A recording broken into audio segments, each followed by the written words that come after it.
You're right. So I want to ask you, I don't really know how long you've been... Oh, I'm Lynette Hardy. I'm 46. You told your age. Today is the 26th of November, the day after Thanksgiving. We're at Dornbecker Hospital. Yeah, in 2010. And my name is April Brenneman. And you wanted to ask me what, Lynette? Well, I know that when I started, you were the first people I met, and I was in a fog, and so I don't really know how long you've been dealing with this with Josh. A lot longer than me, but... Yeah, Josh was diagnosed in October of 2004. Okay. So we're actually 6 years since diagnosis and 5 years past treatment, which is a really good place to be. So you had a year of treatment. So we had a year of treatment, and then and Josh had Ewing sarcoma, and it was in his C6 neck vertebra.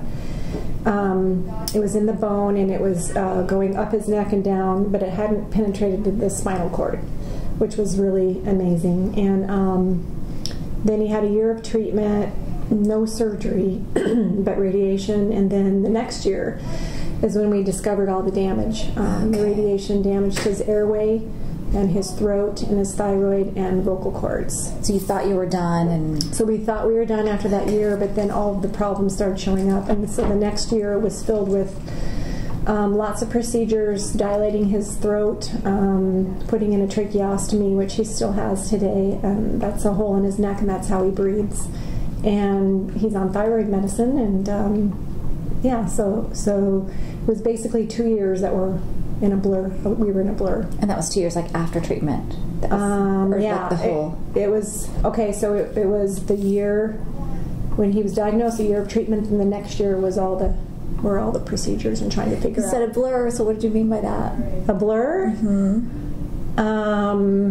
Just, you're in shock, and it's just one crisis after the other. And I remember Josh, every morning he would get up and be throwing up. He threw up all the time, and I remember him saying, "When is this going to be over? When is this going to be over?" It was like 2 years of that then? Mm-hmm. So even through the tracheotomy, it was throwing up. And he was not throwing up as much then, but then it was the surgery, and I remember the doctor telling him he was going to have a hole put in his throat, and he cried about that. But he's 5, and he's 5. Yeah, so he was 5. So tell me about Spencer. So I guess you were in 2000. So we were diagnosed in January of 2008. So we're coming up on 3 years since diagnosis, and it was just it was in his spine. It's funny that you didn't want it to be in his spine. That's where we had it, and he just was having trouble. He was just constipated, and he was having trouble walking. And we took him in for x-rays 2 different times, and they said, "Oh, it's just constipation." But our pediatrician said there's something weird about where he can bend his knees up. You couldn't do that if you were constipated, so it's something else. And so she sent him to... It was just a tiny, tiny tumor, though, and I'm thinking, oh, there's no way. And I just wasn't even thinking cancer at all. They just said, "We found this tumor, we're going to take it out, and then we'll biopsy it, but we want to take it out first." And then I was upset because I was like, why did you mess with it when you didn't know? Why did you find out if it was cancer first and then mess with it? Mm-hmm. But they got like 90% of it. I was pretty confident that and then they said, "We're going to do treatment as precautionary," and I was pretty confident that it wasn't going to be a big deal. Yeah. But it was still a year of treatment, even if it wasn't a big deal. But I remember feeling kind of... Well, first I was really upset. Then as we were going through that year, I thought, oh, this is not that big of a deal. He doesn't really have cancer. He had cancer, but it's gone now, and this is precautionary, and this is not a big deal.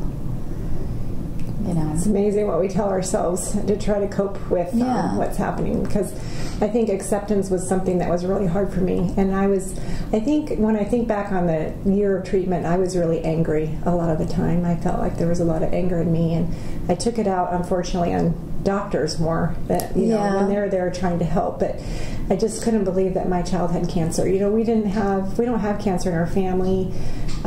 If we, maybe an old great aunt when she was in her 90s had ovarian cancer. That's all I can think of. Right, age, but not my 4-year-old son. Yeah, I think we're totally healthy. We live a healthy lifestyle, and we're educated. And how could this happen to us? We live a nice middle-class life. We take care of ourselves. And we're good people. We're good people. People of faith. And because we're the same way. We're people of faith. And I guess what it taught me is that bad things happen to everybody, and and it doesn't matter who you are, and that's the hard, I think, thing to accept. I remember telling friends that if I do something wrong and there's a consequence because I made a mistake or I blew it somewhere or I hurt somebody, I can accept that. Exactly. But when your child is diagnosed with cancer and they've done nothing, there's no one that deserves that. I came to that same conclusion. I'm like, I can understand consequences for sin or to actions, right? But when this is an innocent child, and this is a person, and even the suffering that happens when it's nobody's fault, that's what's hard to understand. Yeah. I remember I was talking to somebody that my mom knows, and they had lost their son when he was 12. It wasn't to Ewing sarcoma, but something else. And he said, right, well, first of all, after we did treatment, and then we thought we were completely done, and then 6 months later it came roaring back. It was all through his brain and down his spine, and then I'm like, what? I thought we were done. We got through so easily, and I even felt guilty as we went on Make-A-Wish, and I thought, we don't really need this because our cancer was just so easy and not a big deal. And so I remember just thinking on Make-A-Wish, I just felt guilty that we were doing it because we could afford a nice vacation. We could afford a cruise, but still. And then he started walking weird on the cruise, and got back and took him to the doctor the next day, and they said, it's all in his brain and all down his spine, and he has 3 to 6 months to live. And but anyway, so this is where I was when I met this man, and he said, yeah, our son died, and he said, I've thought a lot about this suffering thing because our son suffered so much before he died. I'm just in the hospital watching him suffer, because that's what I was getting ready to face. Because they said, there's nothing we can do. All we can do is make him comfortable at this point. So I was preparing myself to watch him die. And I was like, I don't understand this. And why does he have to suffer too? Plus, he could die. I understand, because we're all going to die. And I believe in an afterlife. And I believe God's going to accept him home. But why does he have to suffer on top of it? And he said, well, if you think about it, and you think about Christ, and he was completely innocent. And he said, when the innocent suffer, that's when something sacred is happening. And I was like, okay. Yeah, but that's hard because that's your child. Because it's my child. So, yeah. And I've tried to think. That's helped me, I think, though, to think, okay, this is something sacred happening. Yeah. Bringing us closer to God is what we really want to do. And that's how, I guess, you have faced a relapse or recurrence. And that's like the huge fear that everybody faces, when they have a child diagnosed with cancer. You get through treatment, and then you're good as long as it doesn't come back. And then you're just, every time a scan would come, every time they would check him, we called it scanxiety. The anxiety is huge. That's a good word for it. Yeah. And it just takes over, and that's why when we reached the 5-year mark, we just couldn't believe it. To me, it's a miracle that Josh is 5 years out of treatment and he hasn't had any cancer. Well, I'm scared to death because we didn't even get 5 months, and I was just scared to death. And that's where I am right now too, because they said, okay, we're just going to do some radiation and some chemo just to make him comfortable, but he's going to lose the use of his body, then his organs are going to shut down, and then he's going to die. And that's where we were, a year and a half ago, last summer. And look at it now. How old is Spencer? He's 14. He's 14, okay. And he was 11 when he was diagnosed. So that summer we just said, okay, we're just going to live it up. We're going to go camping. We're going to go to concerts and just enjoy each other. And my daughter was getting ready to go to college, and she was, I don't want to go because if I go, I'm never going to see him again. And so we got to 6 months, because they said 3 to 6 months, and we were having that scan. And I was like, you know what? I don't even care what it says. It doesn't mean anything to me anymore. We're just going to live one day at a time. We're just going to enjoy. I understand we got to do this, but I don't even care about the results. No, it's a year ago, and now, and then Dr. Norwood called, and we had an appointment that day to see the results of the scan. And I said, we're going to be there in an hour. Why are you calling me? And he goes, I have good news. And I was like, what? He goes, well, what could you possibly tell me? And he said, he said, I have good news and bad news. Bad news is you're not going to qualify for the stem cell transplant. Yeah, because we were kind of last-ditch effort. Let's try stem cell. And he goes, "You're not going to qualify." And I'm like, "Why?" And he goes, "Well, that's the good news, is that you don't have any more, there's no more tumors. There's no more tumors." That is amazing. I know. Like, too many to count. I read that on your website, on Spencer's website, and that was just so amazing to me. That's so miraculous. Totally a miracle. Yeah, totally. I didn't know if that was a possibility. It wasn't. It isn't, and here you are. Mm-hmm. Yeah, and that's funny because Dr. Norwood is Josh's doctor too. And when we went in for the 5-year scans, Josh said to him, first thing he said was, "Am I in remission now?" And Dr. Norwood looked at him and said, "Buddy, I think you're cured. In my book, you're cured." And that was, you know what? That built Josh up so much that he just beamed. And then he went out of the room to go play video games because he doesn't want to hear all the boring talk.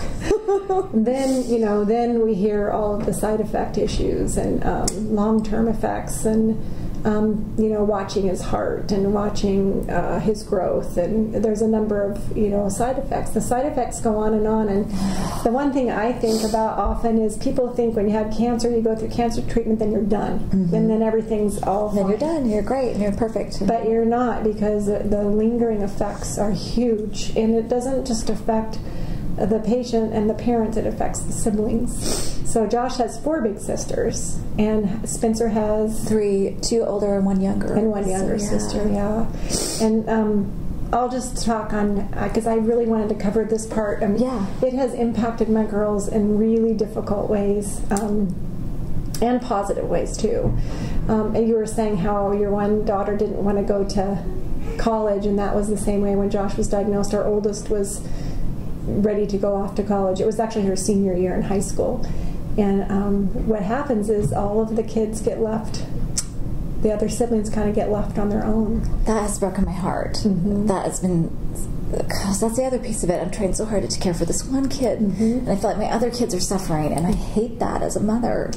We have, I've watched all of them really struggle. One of my daughters has really struggled severely with depression because of what's happened, and a number of the families that we went through treatment with, their children have passed away, and she sees that, and she was connected with those kids, and so she's really struggled with depression, and it just is a really difficult thing for them. But in the positive way, I see my daughter wanting to do art therapy because she saw that in the hospital with Josh, and then my other help daughter, others. and help others, and then my third daughter, who's just now in college, wants to be a music therapist. Nice. Because she saw how music therapy was really beneficial for kids in the pediatric oncology world. So that's the good that came out of it.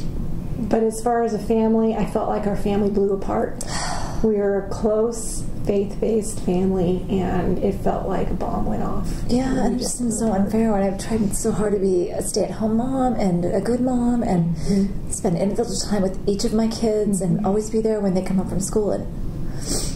And having spent 75 nights in the hospital that first year, I'm just like, my youngest daughter, I mean, all of them, I'm like, not there for the first time in their lives, not there when they get home from school, and not there, mm-hmm. not there. Yeah, and Dawn and I would switch off night after night, where we would stay in the hospital with Josh, and one would go home. I'll never forget the night that we found out it was cancer. The first thing Don did was he wanted to go home and be with the girls because he knew they were home alone, and he was devastated. Yeah. And then I stayed at the hospital with Josh, and Dawn, the girls told me later, he went home and sat on the couch and just sobbed, and they all held each other. And he felt so divided. And then I was alone in the hospital with my little 4-year-old, and he was asleep in the hospital bed, and I was laying next to him and just crying. I couldn't sleep. I was so overwhelmed. And an angel came in the form of a friend, and he actually came in the room and to check on me.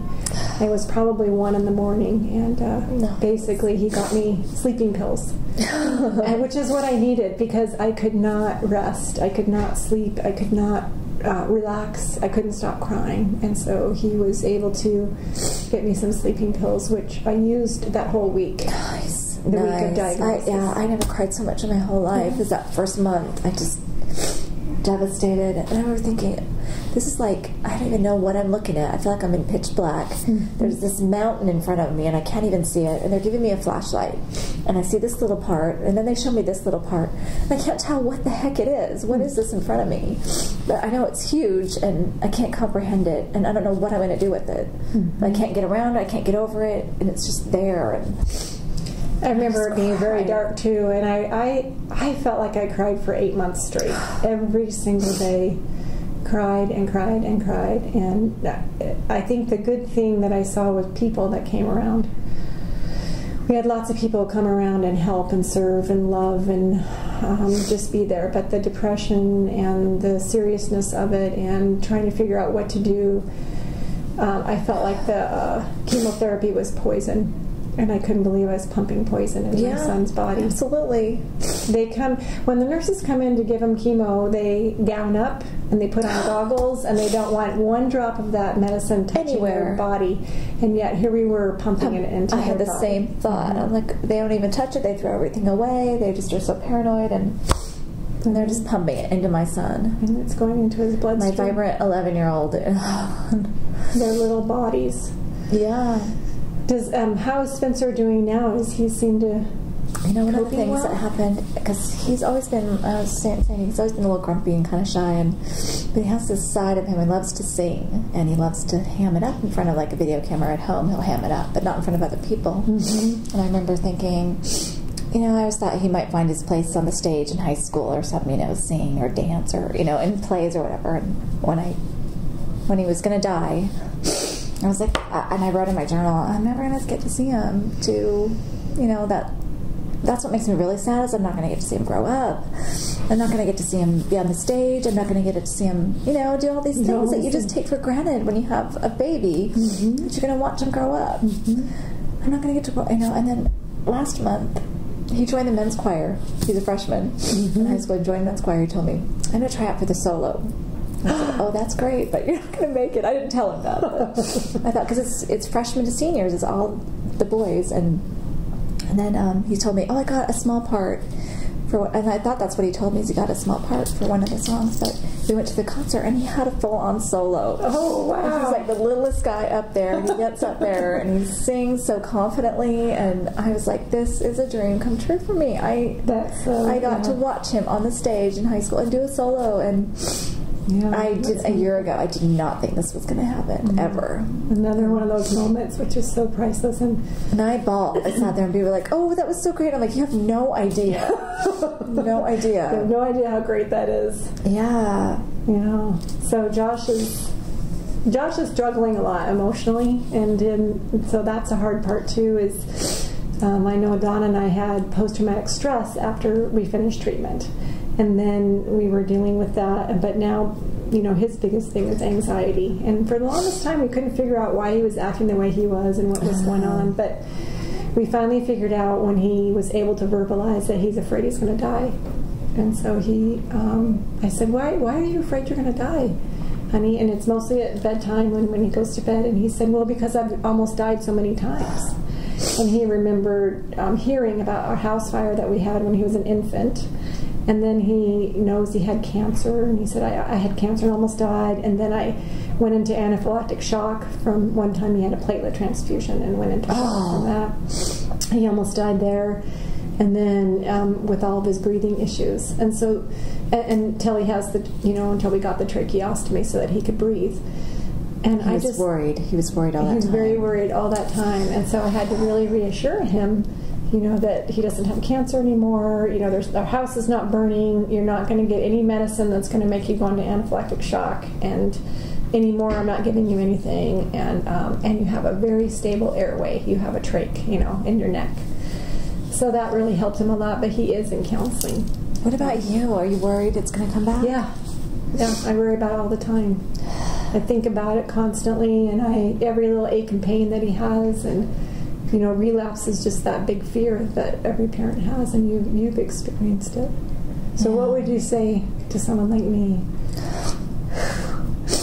I wouldn't wish it on you. I hope it never ever happens. Yeah. But I guess you can never relax. And I thought I had actually thought, we're done, we're good. And But I guess you just live one day at a time. Yeah, that's what. And I guess that's where I am now too. I'm just like, you know what? I don't care if he grows up or not. I'm just going to enjoy him because he's here now. I think that's been my biggest thing. Is I'm not worried about whether he's going to grow up or whether he's going to get married or have kids. I mean, he probably won't be able to have children. Yeah. You know, even if he does make it that far. Yeah. I'm not going to worry about that. Did he have radiation? Now, so yeah. They just told Josh he might not be able to have kids, but they don't know yet. He's I'm pretty confident, but I mean, I don't know. But they told me too, if we do this radiation when he was going to die, he's going to have all kinds of brain trouble but I don't know. So far, he's doing okay with school, and I'm just trying really hard to just enjoy every holiday. And I've always been such a planner. I like things just a certain way, and now I'm just like, whatever we have today. I mean, that's exactly how I am too. A big planner, and with a large family, like you have what's considered a large family too. Yeah. Always in charge and controlling everybody's schedule, and now it's just like I don't want to do that anymore. I just want to be in the moment and be in the day and not even think ahead. Well, today's a perfect example because I almost missed this appointment because you almost missed it. Yeah, we're all home. I made waffles and we're going to go swimming. You know, and I don't care what anybody else is doing. It sounds like a good day. It stresses me out because I realized that I didn't used to be that person. You know, I used to be that. I always had the calendar and knew what was going on. And but it's okay because you made it here and were able to talk despite that. Because your patience. Oh yeah, we didn't have anything. I'm not going to go out on Black Friday and shop. But I really thought I had things under control, and I realized I had control nothing. Yeah, that's what I've learned too. Is I have no control. I have no control except for how I treat people, how I react, how I talk to people, and a little bit over how I think. You know. And, But other than that, I can't. It's a constant battle for me. It's a constant battle saying, okay, this is not that. You can handle this. You can do this. You know, and some days I just lose it, and still, and I'm just. I can't even believe this happened to me a year ago. I can't even believe where we were a year ago. Yeah. This is just not, when I talk about it, it doesn't sound real. It sounds crazy, like someone else's life that I was watching. And like, did I really live through that? Did we live through that? And yeah, I've thought about writing a book, and I looked back over all of our Caring Bridge journals. So I mostly was the one that updated the journal, and I sat one night and read through everything, and it was just so overwhelming. And I remember thinking, I can't go back and write about it. No, I just couldn't believe what we went through. I mean, when you put it all together and you read through it, you're like, oh, this sounds terrible. Goodness. We actually went through this as a family, and we're still feeling the repercussions of it. Yeah, I always wish that I'd have a close family, and I didn't want it this way. Yeah, I mean, Nope. I mean, we are really close, and we do. My kids love each other and tell each other, and you know, I always wanted to make sure. I didn't want to have surly teenagers. I wanted teenagers that loved each other, and I have that. But oh my gosh, at what price? Yeah, I guess my kids the same way. They all value being together and time together, and so the holidays, you know, with them spread all over. Yeah. It's nice when they can all come home. For Christmas, they all will be here, so that'll be nice. Same with us. And my kids are you know, these sleepovers together and want to sleep in the same room. And and be together. I'm so grateful for that, but I didn't think it had to come at this price. Do you think that they would have been that way before? I think they would have been pretty close, but not this close. But not this close. I think they all value life. Yeah, that's what I've seen as my kids really. I also have felt, I mean, I think they see the brevity of life and how short it is, and how it is really fleeting, and there's no guarantees. And I feel sad. A lot of times I grieve because I feel like they lost their innocence. Yeah. Because when I was 12 or 16, I thought for sure I'd live forever. I never ever had a sibling, you know, that might die. I never had to experience what they experienced. I remember my daughter, we weren't sure whether to tell Spencer or not because he was just out of it. They went right into surgery, and he was really out of it. And so we knew all this information, and he didn't know any of it. And I was like, I don't know if I want to tell him. Yeah. I mean, I don't know. If he has 3 months, do I want him to spend 3 months worrying about dying? Or do I don't, you know, and they said if you don't tell him and he finds out you knew, he's not going to trust you with his treatment. He's not going to trust you. So you got to tell him. And so we decided we got to tell him, and we got to tell the other kids, you know, and Claire was 11, 10, almost 11, and I had to tell Claire, and she just sobbed and sobbed. We told her Spence's not going to make it. There's nothing they can do. Mm-hmm. And she said, I always say Erica's my best friend, but Spencer's my best friend. Oh. You know, and she's right. And I knew that. She just hadn't discovered it yet. But when she thought of losing him, you know. Yeah, that's huge. I thought, a 10-year-old that has to think about death. Yeah, that's exactly what I've thought. My youngest was 12, my youngest daughter, when Josh was diagnosed. And I know one of the things that she has shared, and only just recently, she's 17 now, but she has said, you know, when Josh was sick and I would go to church, everybody always constantly asked me, how's Josh doing? How's Josh doing? And she said, no one ever asked how I was doing. Exactly. She said, she said, this is so hard, and no one cared about asking how I'm doing. So that's one thing I tell families now. Yeah. Always talk to the siblings, ask how the siblings are doing. I've had a hard time, though, because like my youngest daughter, I feel like I don't have any patience for her, and I know she's probably suffered more than anyone else. I mean, not physically like Spencer, but emotionally. Mm-hmm. And I worry about her now. She struggled in school. She's struggling this year. She's just not like the other kids because of what she's been through. But and that youngest daughter has the hardest time with Josh, because she said, Mom, I went through cancer too, and I'm strong just like Josh. Everybody says Josh is strong, but I'm strong too. I am too. Mm-hmm. Look what I've been through. And for her to verbalize that was good, and so we really try to reinforce, you know, but she's our drama queen. So sometimes that drama gets on. Really? I know. We all get impatient with her, and then I feel worse because I understand that it's hard. And like my husband used to always say, it's harder for me when we have a baby than you, because I am watching and I can't do anything. You at least can do something. So maybe that's how it is for her. She can't do anything. I remember one time that I told Spencer, I said, I wish I could go through this for you. And he said, I would let you. I'm like, well, maybe I'm taking that back. I'm not sure I want to go through this. It's not very fun. I have his, not mine. So I guess that one question is, has faith played a role? Yes, faith played a role for us because we're strong in faith. And but I did question my faith a lot. Me too. Really challenged what I believed, and do I really believe? I really believe that? Because this is in your face. It's such an in your face. It really makes you take your faith seriously. Either you're going to leave it, which I've seen people do, or you're going to keep it. And I'd have to say I've kept my faith, but it's very different than how it was before. I agree with that. It's different.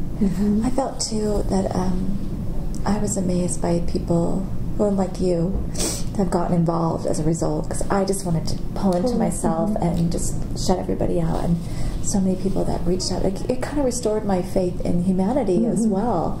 People from our church, but just neighbors and strangers that rallied around and cared about me. And I thought, of all the people I've known that have had cancer, I have never reached out to them the way I've been reached out to. And I told my sister, I was like, I have learned so much about caring about other people through this. And she said, oh, because you've been taking care of Spencer. And I said, no, because people have been taking care of me, have reached out to me. And I felt like I just had this year of tutoring, and this is what you do when someone is in trouble. To me, it's putting hands and feet to Jesus. It's being like, I'm Jesus, and I'm reaching out. Hear his hands, because he's not physically here, and so I'm going to do that. Man, and it just made me try a lot harder, because that doesn't come naturally to me. I think faith comes naturally to me, but putting, like you say, hands and feet to it. So I've tried a lot harder since then to care about other people instead of just myself and my family. And when they're going through a hard time, ask them about it. And a lot of times I serve with the candle lighters, and I do that, Lynette, because I really feel like I'm using a horrible experience for good. And every time I go to serve, I pray the whole drive there that I would be God's hands and feet, and that I wouldn't say something stupid, and that I would just listen. And a lot of times people just want you to listen. And I always come away, I always drive home crying, because there's always new families and new diagnoses, or there's a death of someone. But I also at the same time feel good, because I'm I feel like God is You've been an angel for them. Mm-hmm. Yeah, and so that lifts me up too. So it's kind of a strange I feeling, can see that. That's why I do that. And also I understand how they're feeling, somewhat. Yeah, understand how they're feeling. Yeah, and that's you can't really tell someone that hasn't experienced that what it feels like. You know, a couple of times I've ran into families that are newly diagnosed while I was in the middle of, and I just wanted to put my arms around, and I have a couple of times that I know what it feels like, and you can just see the shell shock on their face because they've just found out. You're maybe 5 months into it, and you're like, okay, there is a tomorrow, but I can tell it looks like feels like there's no tomorrow right now. Yeah, you can see it on your face, and wanting to be there for them and say, yeah, there's a tomorrow, and there's today, and there's right in this moment. You know, sometimes it's just minute by minute. Yeah, and just enjoy. Yeah, because I'm always a planner. What am I going to be doing in 6 months? And it's like, no, what am I going to do today? And put my arms around him every day and be grateful that he's still here. And I do when I pray. I thank him for his life. Yeah. Not just, So we're going to have a big celebration for Josh's 5-year. Nice. 5-year making it with no cancer, and it's going to be a fundraiser for Northwest Sarcoma. So Spencer can come, is welcome to come. It's going to be at Club Sport at Rock Gym. I love it. So we're going to be rock climbing, which is an activity Josh can do. Nice. Unfortunately, with the tracheostomy and his neck vertebra, he's limited on his activities. So he's a great kid. Rock climbing is one of them. Yeah, so is Spencer. I like seeing hair on his head. I know, it's fun. It's like, I want to just go rub his little head. No, he doesn't mind. He actually doesn't care. I gave him his first haircut in three years. Like the first week of school, because it's starting to get a little scraggly over his ears. It's like, this is so great. I'm using scissors on your head. Oh, and Josh has grown his hair really long, and the sisters don't want me cutting it. They're always saying, totally feel like that. You can have it as long as you want, whatever you want to do. People are looking. I think it was finally when he was called a girl that a couple of times by strangers. He's like, okay, cut my hair now. But the sisters love the long kind of surfer look, I guess it is. Well, that's the thing. You learn to appreciate even just hair. And you know what? If someone's going to get all upset about long hair on a boy, well, that's their problem. Yep. Yeah. Okay. Right. It's fun to talk to you, April. Yeah, it was so good to talk to you, Lynette, too.